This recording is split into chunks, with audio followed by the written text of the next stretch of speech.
अध्यक्ष महोदय जी, आपने जो रूलिंग दिया है जेपीसी के बारे में जिक्र किया है, उसी के साथ साथ जुड़ते हुए एक मिनट किरण जी, एक मिनट श्री सौगत राय जी संशोधन संख्या 108 को प्रस्तुत करें।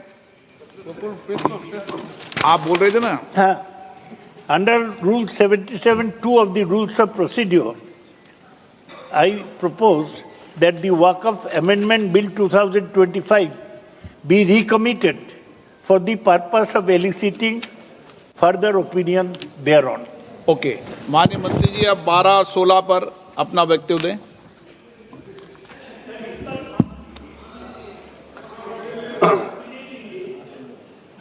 आपका जो जब मैं ओपनिंग करूंगा उसका भी जवाब आएगा और बाकी अमेंडमेंट तो आखिरी में आता ही है।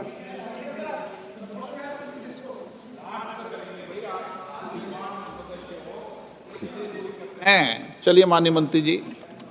माननीय अध्यक्ष महोदय, हम सबको बहुत डिटेल में जाने का भी आवश्यकता नहीं है। कमेटी के बारे में उसका जिक्र काफी हो चुके हैं, लेकिन मैं इतना कहना चाहता हूं कि जो कमेटी इस बार दोनों सदन लोकसभा राज्यसभा मिला करके ज्वाइंट कमेटी में वक्फ अमेंडमेंट बिल पे जो चर्चा हुई है, आज तक भारत के संसदीय इतिहास कंसल्टेशन और समय कभी नहीं दिया है।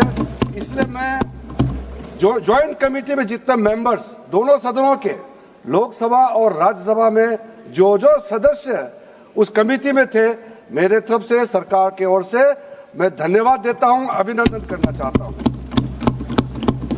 अध्यक्ष महोदय जी, कुल मिलाकर के 97,27,772 याचिकाएं ऑनलाइन, फिजिकल, मेमोरेंडम के रूप में, रिक्वेस्ट के रूप में और सुझाव के रूप में पूरे तरह से सरकार ने देखा है। वो जेपीसी के माध्यम से हो या डायरेक्ट दिया हो, हमने सब उसको देखा है।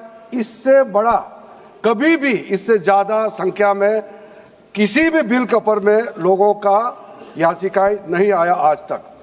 कुल मिलाकर के 284 डेलीगेशन ने अलग अलग समुदाय के जो स्टेक होल्डर्स है, उन्होंने कमेटी के सामने में अपने बात को रखा है, सुझाव भी दिया है। 25 स्टेट गवर्नमेंट और यूनियन टेरिटरीज का वक्फ बोर्ड्स ने अपना सबमिशन भी पेश किया गया है। इसके अतिरिक्त कई लीगल लुमिनरीज, विद्वान लोग हैं हमारे समाज में, कम्युनिटी लीडर्स हैं, अलग अलग धार्मिक संस्थाओं का प्रतिनिधि, charitable organization, civil society, academicians, researchers, policy makers, सब ने इस कमेटी के सामने में पेशकश किया है। उसके साथ साथ मैं कहना चाहता हूं सर, आज जब मैं जो बात रखूंगा आपके सामने में, पिछली बार जब हमने ये प्रस्तुत किए थे बिल को इस सदन में, तब भी मैंने कई बातें बताई थी। आज मैं उसको नहीं दोहराते हुए कुछ बातें मैं जोड़ूंगा और मुझे अपना बात रखने के बाद सिर्फ उम्मीद ही नहीं, पूरा यकीन है कि जो लोग इस बिल को विरोध कर रहे थे, वो हृदय में भी बदलाव होगा। पॉजिटिव सोच के साथ इस बिल में सब समर्थन करेंगे, ये मैं विश्वास के साथ आगे अपना बात रखना चाहता हूं। क्योंकि मैं पॉजिटिव नोट से बात रखना चाहता हूं, तो इसलिए एक मेरे जो मन की बात है मैं कहना चाहता हूं, तो इससे अच्छा संदेश जाए। किसी के बात कोई, अध्यक्ष महोदय, किसी की बात कोई बदगुमान ना समझे, इस जमीन का दर्द कभी आसमान ना समझेगा।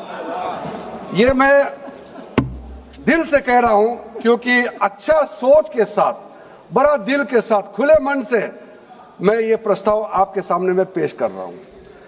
सर, कई लोगों ने अपने अपने तरीके से बातें रखी हैं। किसी ने कहा ये प्रावधान अनकॉन्स्टिट्यूशनल है, गैर संवैधानिक है। किसी ने कहा ये इलीगल है, अनलॉफुल है। सर, ये बिल जो हम लोग जिक्र कर रहे हैं, कोई नया विषय नहीं है। आजादी से पहले ये बिल जब पहली बार मुसलमान वक्फ वैलिडेटिंग एक्ट पास किया गया था 1913 में, तब से इसका इतिहास शुरू होता है। उससे पहले प्रिवी काउंसिल ने 1894 में इनवैलिडेट किया था वक्फ अल औलाद को।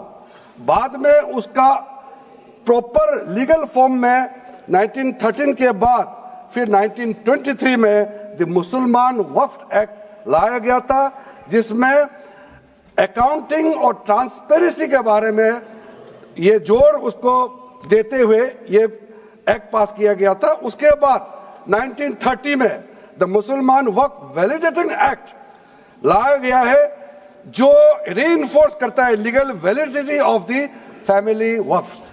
परिवार में जो वक्फ होता है उसको जोड़ देते हुए ये बिल लाया गया है।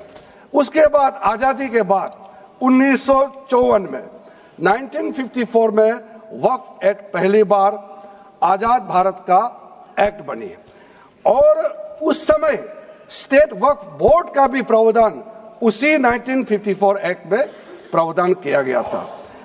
उस समय से लेकर के कई संशोधन के साथ में 1995 में व्यापक रूप से ये वक्फ एक्ट बनी है।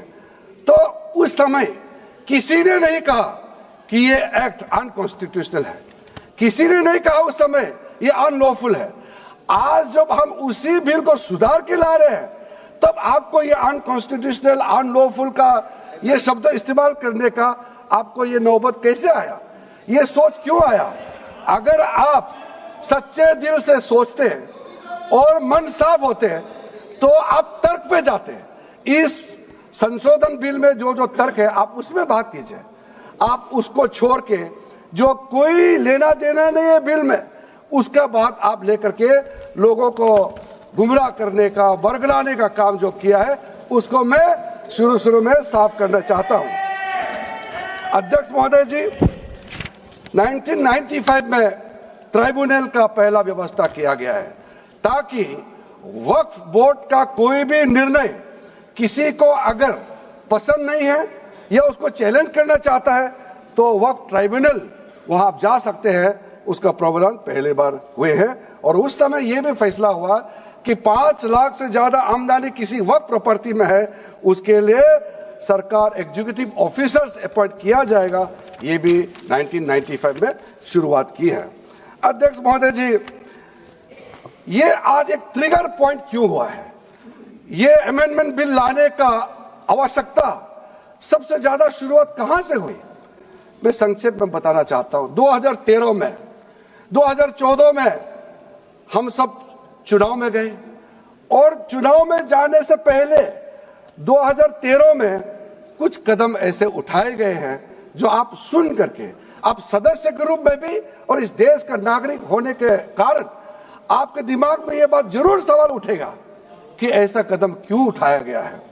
सर, 2013 में पहला यह बदलाव हुआ कि इस देश में कोई भी आदमी, कोई भी इंसान, चाहे वो हिंदू हो, मुसलमान हो, सिख हो, ईसाई हो, पारसी हो, बौद्ध हो, जैन हो, वक्फ क्रिएट कर सकता है। सबको मालूम है वक्फ एक मुसलमान का अल्लाह के प्रति अपना एक उसका एक पायस चैरिटेबल रिलीजियस पर्पस के लिए वक्फ क्रिएट किया जाता है, लेकिन उसमें डाइल्यूशन करके 2013 में कोई भी वक्फ क्रिएट कर सकता है। यह प्रावधान सबसे पहले उस समय की यूपीए सरकार ने किया है। दूसरा, आपने सारा वक्फ को स्पेसिफिक कर दिया कि शिया बोर्ड में शिया ही रहेंगे, सुन्नी बोर्ड में सिर्फ सुन्नी ही रहेंगे और कोई भी बोर्ड हो सिर्फ उनके लोग ही रहेंगे, बाकी कोई उसमें आ नहीं सकता है। ऐसा आपने प्रावधान किया। तीसरा, 2008, सर आप शांति से सुनने के बाद आप जो भी पूछेंगे हमारा रिप्लाई तो आएंगे ही सर। डिबेट का आखिरी में है, मेरा फिर से रिप्लाई होगा। तो अभी मैं जब शुरुआत में कुछ दृष्टिकोण रख